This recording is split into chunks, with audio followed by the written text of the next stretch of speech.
ลุย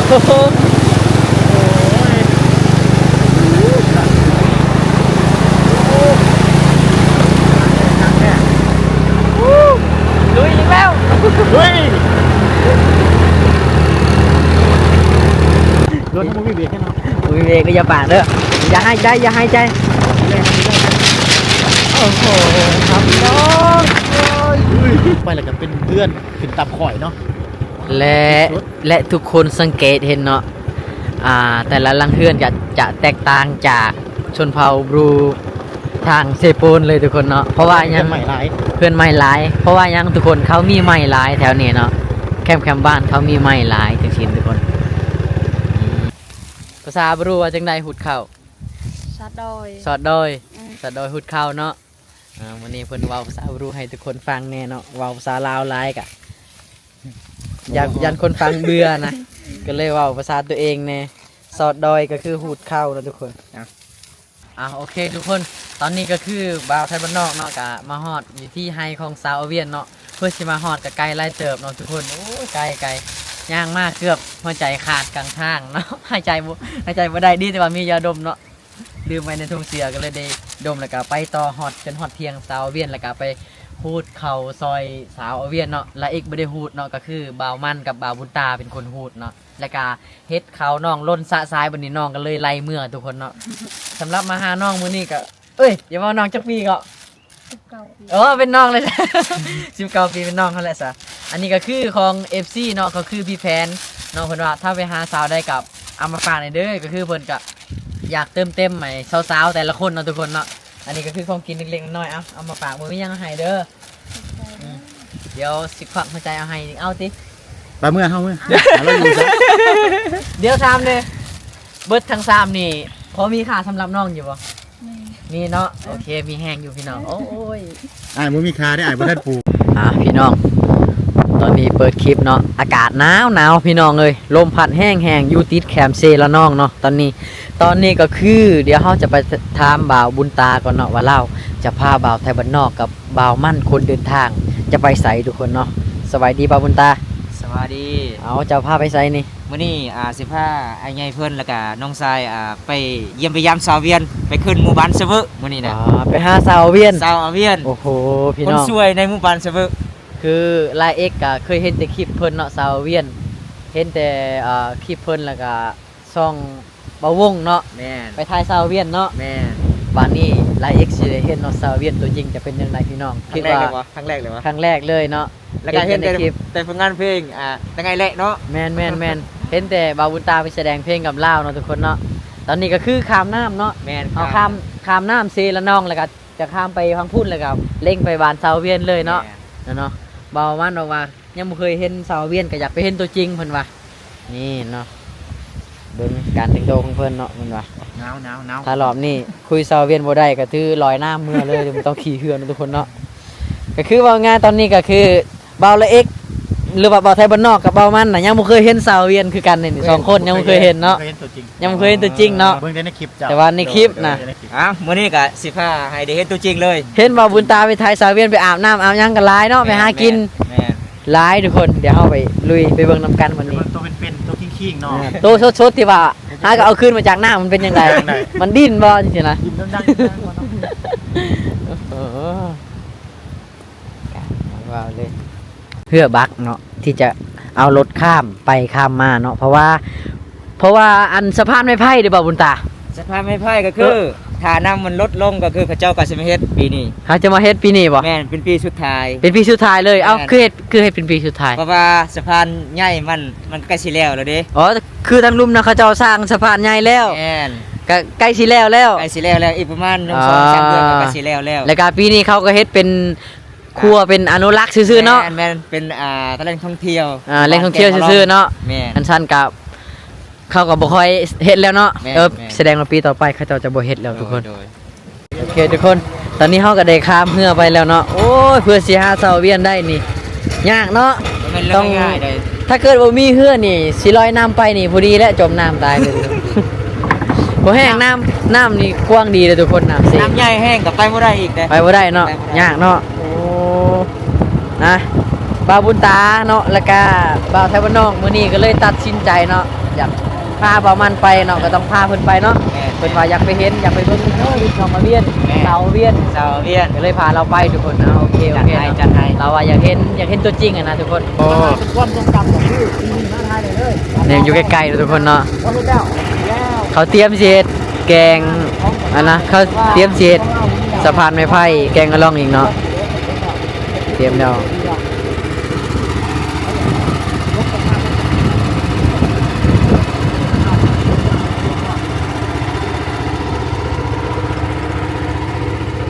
ครับก็30,000กีบ ไปกลับกับขั้นละ30,000กีบโอ้กับผู้ดีเป็นไปกลับรวมกันแล้วกับ60 บ่ไปครับไป30 ไป15มื้อ15 เอาเดี๋ยว2ขั้นนี่นะก็เป็น60แต่ว่า แม่น 2ขั้นก็เป็น60 คันละ15,000กีบว่าเที่ยวคือข้ามไปเทื่อนึง15,000กีบสินะ นี่นะ บุญแล้วทุกคนมาที่เอ้ย แม่นบ่ บ่ตอนเฮาไปสะพานบุญน้ำมันใหญ่ โอ้น้ำมันหลาย น้ำมันลาย น้ำมันหลายทุกคนเลยโอ้ต้องสามัคคีจับมือกันหักแพงกันเด้ออ้ายเด้อเราวะจับมือกันดึงกันเข่าครับทุกคนเลยลบกัน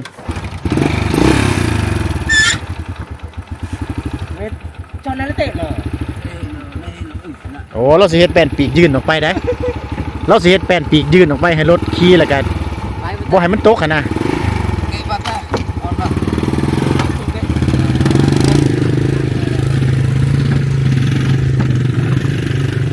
ไปแล้วทุกคนไปแล้วเขากลับมาเขาจ่ายเดี๋ยวบ่อ้ายเฮ้ยจ่ายเลยบ่กลับมาจังจ่ายเนาะโดยขอบใจเด้ออ้ายเด้อเข้าไปกันเด้อกลับมาจังจ่ายได้แล้ววะแสดงว่าเจ้า2คนก็นอนอยู่ซุ่มเทิงๆน่ะมันบ่ ไป4 คน โอ้4 คน โอ้ไปกันเด้ออ้ายเด้อกลับมาจ่ายเด้อแต่ว่าบ่จ่ายก็บ่เป็นหยังแต่ตัวบ่ต้องเมื่อ สิร้อยน้ำเมื่อเลยไหนต้องเอาเงินน้ำเหล้า โอ้จังสั่นบ่แซ่ก็ร้อยน้ำเมื่อติเจ้าก็ได้เนาะคักแท้คักว่าไปแล้วครับทุกคน และเอกกะขามมองนี่บ่ได้ขามมองนี่โดนแล้วเนาะตั้งแต่ขามกับบาวบุญตาแล้วก็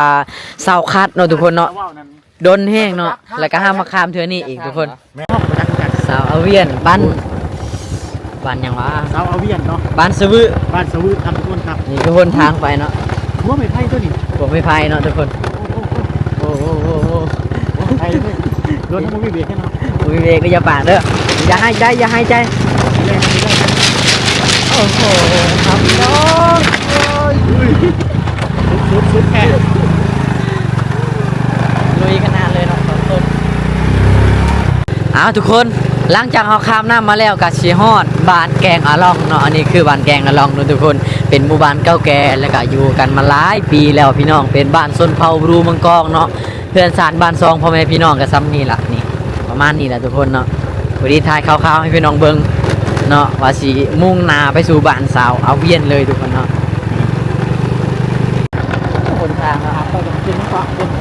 ป็นรวยเข้ามา แม่เป็นรวยเด้อคนทางไปบ้านสาวเวียนนี่พี่น้องเลย ไม่ร้อนใจเป็นลอยแค่ แสดงว่าบ้าวแสบหนุ่มอุดรนี่ว่าธรรมดาเด้อเราลุยอีหลีเนาะไปหาสาวเวียนนี่คนทางปันสาวเวียนนี่โอ้ยเนาะได้มากอีหลี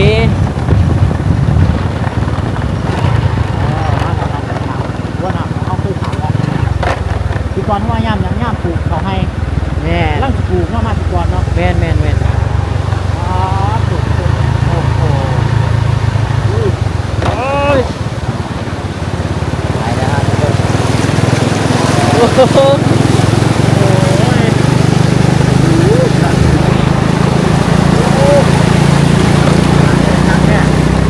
โอ้โหลุยอีกแล้ว เฮ้ย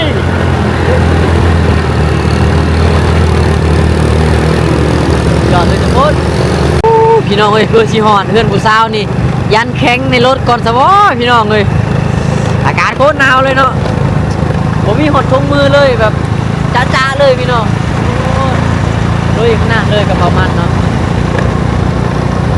แต่ทุกคนบรรยากาศหมู่บ้านอยู่กลางภูเขาอยู่บนภูเขาอากาศหนาวจัดมือสั่นข้างแข็งแข็งแบบนี้เนาะบ้านหมู่บ้านก็ยังคงเดิมก็ยังไปแล้วก็เป็นเพื่อนขึ้นตับข่อยเนาะ และทุกคนสังเกตเห็นเนาะ แต่ละลังเฮือนจะแตกต่างจากชนเผ่าบรูทางเซโปนเลยทุกคนเนาะเพราะว่ายัง ใหม่หลาย เพื่อนไม้หลายเพราะว่ายังทุกคนเขามีไม้หลายแถวนี้เนาะแคมป์บ้านเขามีไม้หลายจังซี่ทุกคนนี่เอ้าทั้งหลายลูกหลาน หาบาบุตาเห็นกันหาบาบุตา บรรยากาศหมู่บ้าน เพื่อนนะเฮ้ยเพื่อนนะเพื่อนเพื่อนนะเอ็ด บ้านร่วมเพื่อน บาบุตาแล้วก็สร้างมาอาบน้ำหอมอีกเนาะ พี่น้องหมู่บ้านแห่งนี้บ่าวไทยบ้านนอกจะยกให้เป็นหมู่บ้านชนเผ่าบรูที่มีเฮือนหลังใหญ่หลายที่สุดเนาะทุกคนเนาะเป็นหมู่บ้านชนเผ่าบรูสิว่าจังไดพี่น้องเศรษฐีก็ว่าได้เนาะซึ่งแต่ละหลังนี้มีแต่หลังเฮือนแปลนบักงามๆเลยทุกคนเลยเนาะนี่เนาะตั้งแต่บ่าวไทยบ้านนอกออกคลิปมากะหากก็เห็นหมู่บ้านนี้แหละที่เป็นหมู่บ้านที่แบบมีเฮือนแปลนหลายทุกคนเนาะนี่เกือบสิคูหลังคาเฮือนเลยเนาะทุกคนนี่คูหลังคาเฮือนเลยเนาะมีแต่เฮือนแปลนหมดเลยเนาะมีแต่เฮือนหลังใหญ่ๆพี่น้องเนาะนี่โอ้ทุกคนมื้อนี้ตั้งใจว่าสิไปหาสาวเวียนพัดบ่าวบุญตาบอกว่าสาวเวียนบ่อยู่เฮือนตอนนี้สาวเวียนไปอยู่ไสบ่าวบุญตา ของให้แล้ว โอ้ยใกล้ว่าให้เราเนี่ยวันนี้ ใกล้อยู่แต่สะเทินมาคนนี้แล้วก็จำเป็นไปนำถึงให้เลย สิไปหาอยู่ให้บ่ แม่น เฮ็ดจังไดมื้อนี้ลุยบ่ ลุย จังไดพี่มันเราบอกว่าผู้สาวอยู่ เอาไหมครับนี่แหละ น้องพี่น้องก็คือมาหอนเฮือนแล้วบ้าบุญตาบอกว่าสาวเวียนบ่อยู่เฮือนวันนี้ก็เลยแนะนำสาวเวียนอยู่ให้เนาะพี่น้องแต่ว่าบ่ฮู้ว่าเราสิพอเราหรือบ่อยู่ให้นะบางทีเราไปออกไปทางอื่นบ่จ้ะลุยขนาดเนาะบ่าวบุญตาบ่าวมั่นไทยบ้านนอกตอนนี้ข้ามห้วยข้ามห้องข้ามคลองข้ามบึ้งอีหลีเพื่อสิฮอดให้สาวเวียนก็คือรถเฮาน่ะจอดไว้อยู่เทิงเนาะไอ้มันเนาะแล้วตอนนี้เฮาก็ย่างเอา ยางเอา พี่น้อง คือตลาดนะ เบิ่งน้ำห้วยโคตรใสดีเลยทุกคนเด้อนี่ นี่หรือทางไปไล่ โอ้โหทางไปให้ของสาวเวียนเด้อทุกคนเด้อปู๊น้ำโคตรใสเลยพี่น้องว่าธรรมดาหลีทางไปให้สาวเวียนนี่ข้างห้วยข้ามคลองคือเขาเนี่ยเขาจะแกเอาหรือว่าอองเอาบุญตา เอา อองเอาเลยฟู้โหดขนาดเนาะ เอ้ามื้อนั้นนุ่มบุดรแล้วมาแบกเขาซอยผู้สาวอยู่บ่เบา บ่ เรามาเบิ่งซื่อๆตี หาทำไม หาหน่อไม้ ทำไมเดี๋ยวแล้วมาเกี่ยวเขาผู้ เราว่า อยากงามเนาะ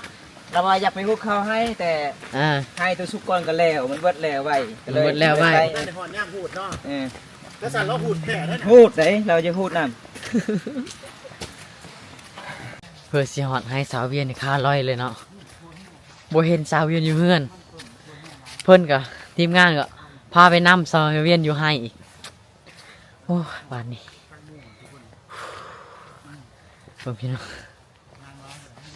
ตำลังเบามันค่าจนลอยเลยพี่น้องอันนี้มันอยู่ภูชัดๆเดี๋ยวนี้เวียนนำผู้สาวนี่โอ้ยจะบ่มีแห่งสิว่าเพื่อจะมาหอดพี่น้องอันนี้น่าจะเป็นเที่ยงไฮเนาะเด็กพี่น้องเขาเนาะเพื่อนเอาไว้ในเที่ยงเขาที่เขาจะขุดแล้วแต่ชิมีมันต้นน้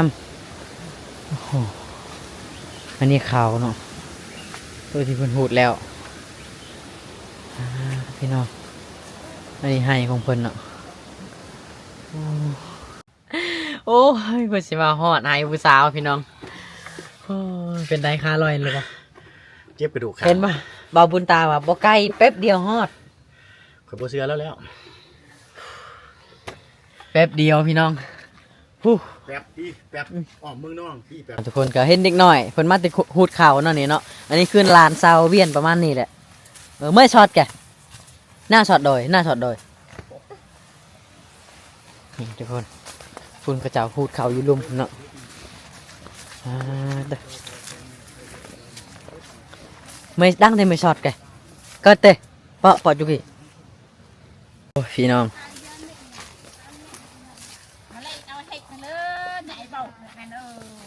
ใช่พี่มัน เด้ สลบอยู่ใน จะ เที่ย ล ง บเลยเอาพี่มาจากเบิ้งอาจารย์เวียนตัวจริงกลายไปเบิ้ง สบายดี สบายดี โอ้สาวเวียนเนาะเดี๋ยวพ่อสาวเวียนตัวจริงเหรอเพื่อจะได้เห็นสาวเวียนเกือบใจขาดกลางทาง เด้อย่าง ย่างเอา ย่าง โอ้บุญตาบ่ได้ใกล้ได้หรอวะให้สาวเวียนบ่ได้ใกล้ ได้ปะ โอ้ย ทันทีหลัดกูบ่ใกล้เอ้ย บ่ใกล้ อันนี้ เนาะ กระปะหลัดบันห้วยนั่นก็ย่าง โอ้ ก็ได้ ไปหาหอดเฮือนบ่เห็นเนาะโอ้ไปหุดข้าวไปแต่เช้านี่บ่ แต่เศร้า ไปแต่เช้าได้จักกระสอบแล้วมื้อนี้ สอบเดียว ได้สอบเดียวโอ้คือบ่หาผู้บ่าวมาหูดซอยสั่นน่ะ จักไปหาสบายใจไปซอย บ่มีคนซอยติเอ้าบ่าวบุญตาเด้คือบ่เอิ้นเล่ามาซอยแน่ ก็ย่าง โอ้ยก็ย่างมันมีกระตา ก็ย่าง โอ้ยเฮ็ดได้จังสิไว้วันนี้เนาะหูดผู้เดียวบ่มีคนหูดซอยเนาะทุกคนเนาะเด้เนาะเห็นเบาแสบไปหาตลอดเนาะกับเบาบุญตาเนาะ แม่ บ่แม่นผู้สาวเบาแสบตินี่ บ่ บ่แม่นเนาะเป็นอ้ายฮักน้องฮักซื่อๆบ่ แม่ เดี๋ยวทุกคนเราพูดข่าวเนาะเดี๋ยวมาเบิ่งเนาะถ้าทุกคนถามว่าเป็นหยังสาวเผาบรูมังกองคือบ่เกี่ยวเนาะเขาจะบ่เกี่ยวบ่ท่านี่เขาพูดเอาบ่ บ่ได้ฮะ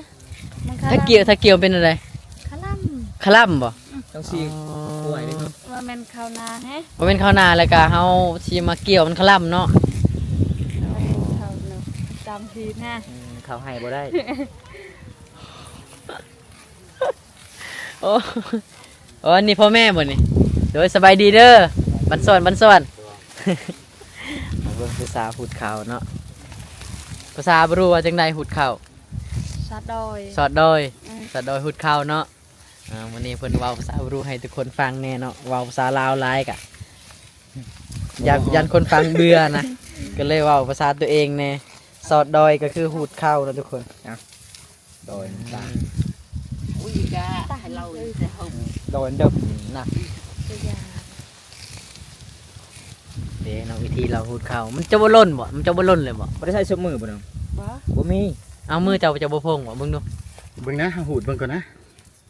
มันพูดง่ายบ่โดยจังนั้น เอ้าง่ายแท้ง่ายแต่ว่าเฮามาอยู่นี่แหละสารห้องหูดเขาง่ายอยู่ กาไก่เมีย นายคนได้พี่น้องเอ้ย รูดเขาง่ายแต่มาอยู่พี่แล้วเนาะ เห็นแล้วว่าตัวจริงบัดนี้ เห็นแล้ว เป็นจังได๋ เห็นตัวเป็นๆแล้ว ติงก็ได้เว้าก็ได้นี่เนาะ ว้ก็ได้ เตะก็ได้เด้นี่ ย่าง เตะก็ได้แล้วเราสิเตะได้บ่แม่นเฮาเตะเรานะโอ้ตอนแรกสิมีคนถามเฮาว่าหูดเขานี่มือบ่เจ็บบ่เจ็บเด้อทุกคนมันเป็นเขาเม็ดกลมๆเห็นบ่แล้วก็มันสิบ่มีน้ำแต่เป็นเขาหน้ามันสิมีน้ำ แม่น พอมีน้ำหูดก็ได้เลือดล้นนะเพื่อนครับ อันนี้พ่อกับแม่วะนี่นะ ไม่ บ่พ่อกับแม่แล้วครับแต่ก็เอาร้านมาซอยน้ำกับน้อง นางวัด นี่นะเอาเพิ่นมายังเอามาแบบแบกเขาไปไว้อยู่เที่ยงบ่บ่บุญตาแล้ววะถือกล่องให้แน่เราสิหูดเขาซอยน้องว่าซั่นเอาจัดไปเต็มที่บ่าวจะไปอันนั้นจัดการเลยเจ้า โอ้เนาะสุดขนาดเลยทางไฮสาวเวียน อันขอถามเจ้าเนี่ยทางให้เจ้าอย่างยากนั่นนี่นะเจ้าเมื่อบ่เจ้าเมื่อแล้ว เราสิหูดเขาซอย บ่ พูดเข่าซอยเนาะ นะครับบาวบุญตาแล้วว่ากับน้องร้านคลิปแล้วหูดให้น้องในเป็นสิบซ้ำเลยคือกัน คันกินคันนับนี่หมดกระสอบแล้ว เบิดกระสอบหนึงจะกินน้ำลาดนะปาดกับสมพ่อแล้วจะเอาให้มันเต็มที่หูดให้เต็มที่เลยเด้อ ไวเนาะ เห็นบ่ครับกสิมีหลายคนถามเฮาว่าเป็นหยังเพิ่นคือโบเกียวเอาก็คือเห็นนี่แหละครับทุกคน บ่ได้ เขารู้สึกว่าเพิ่นหูดเอาก็สิเร็วกว่าเกียวอยู่เพราะว่าถ้าเกียวมันสิได้ซ่าเพราะกอเขามันห่างกัน เกี่ยวบ่ได้เด้ขล่ำเด้ โอ้คาล่ำ ต้องซีงูอะเด้ โอ้ถ้าเกียวเนี่ยต้องเสียงัวหีดข้องประเภทนี้แบบบีบบังคับไว้แมันบอก แม่น เนาะครับ ถ้าเป็นเขาวหน้าเขาก็เกี่ยว เพิ่น กัน พูด เนาะ เท่าเดียวจากเขาคุยอยู่หันมาเท่าเดียวมาหอดปีเลย เพราะว่าบางมุตาพูดซอยแล้วเราก็เลยมีกำลังใจ อืม กัดโดนเลย ครับครับผู้สาวงาม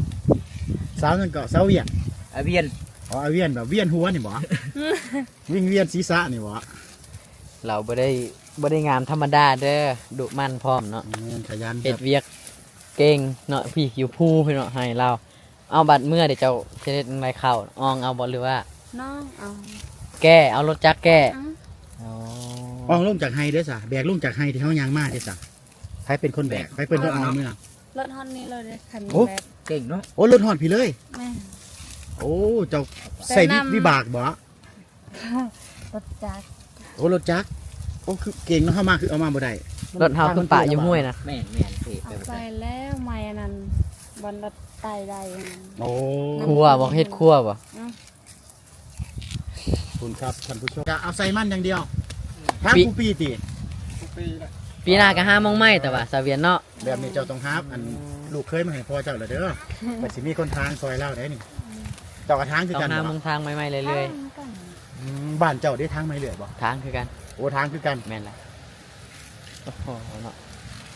นี่แหละเห็นซาเวียนตัวจริงเนาะเห็นแต่ใน YouTube เนาะทุกคนเนาะเห็นแต่ในช่อง YouTube ซาเวียนว่ะ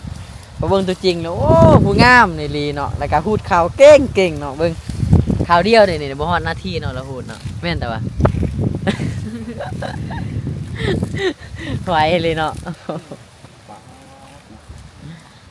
แล้วก็อากาศหนาวทุกคนโอ้ยังอีกจักมือจังสิแล้วซาเวียน โย่บ่มีแหละ ยังหลายมือบ่ หลายมือคันแดดแท้ฮะ โอ้ มีฝนตกตลอด ฝนตกตลอด ถ้าก็มื้อนี้แหละสาว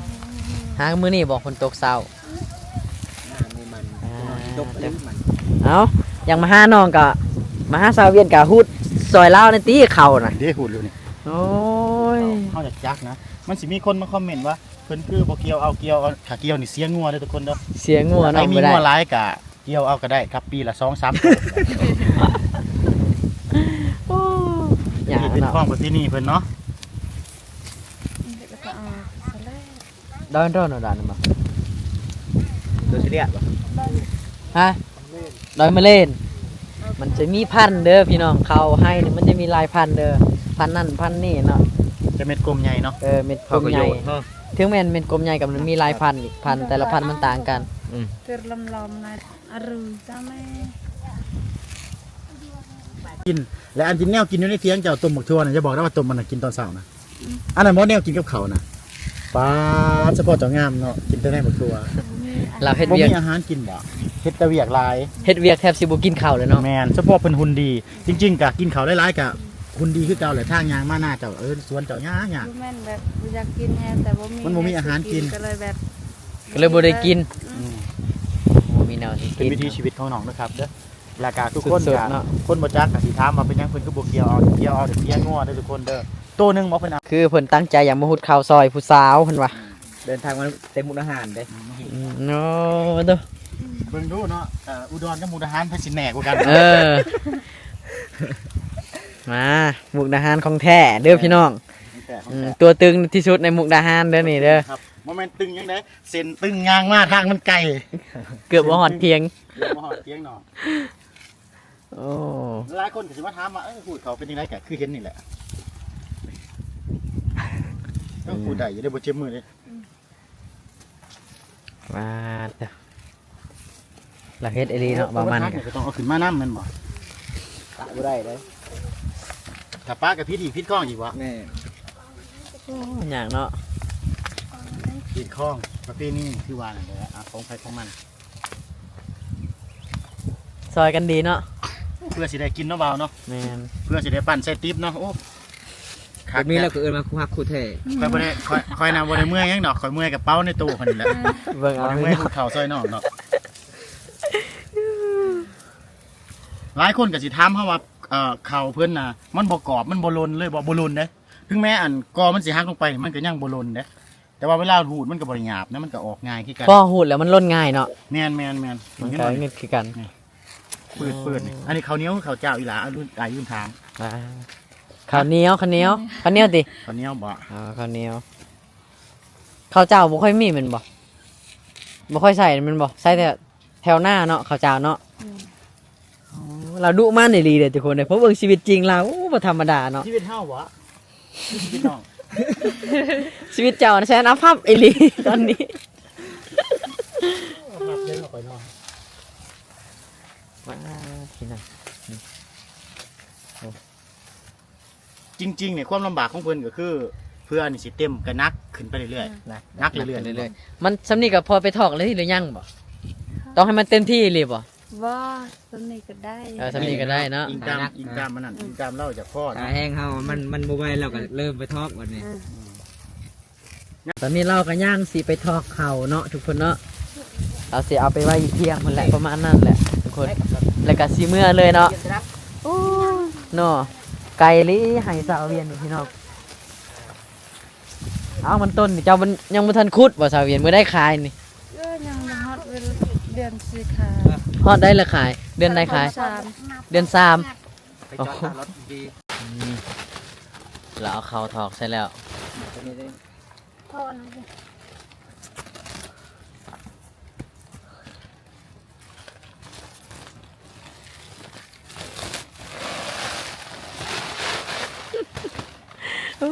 ญาติกันในเลยเนาะ ซื้ออันนี้ครับสอบเติมเนาะ เป็นสินอนนี่เจ้าก็เคยมานอนแต่ว่า น่า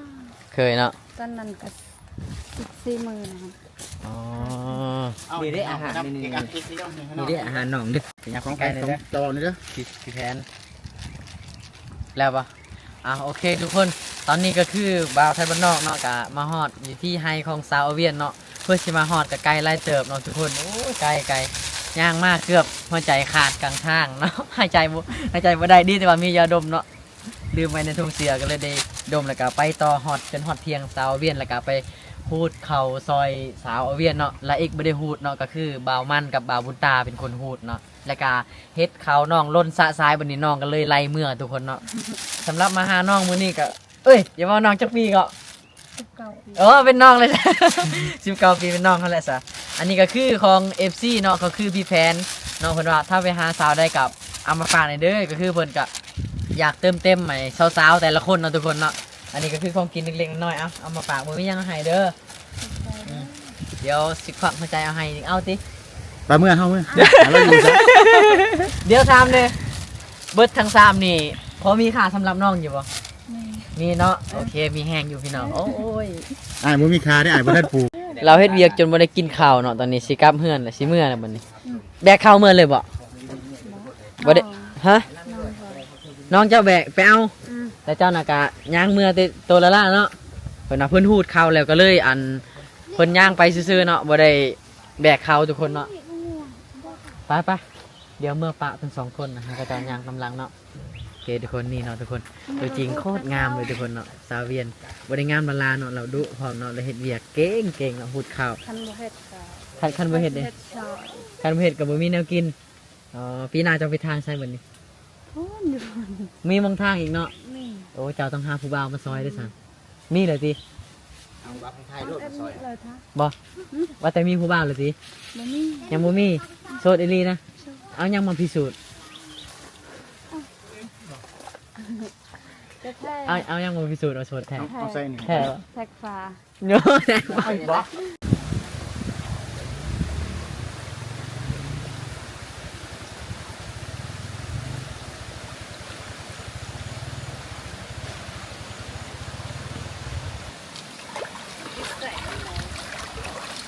เป็นแบบว่ามันเป็นโลก อู้ยง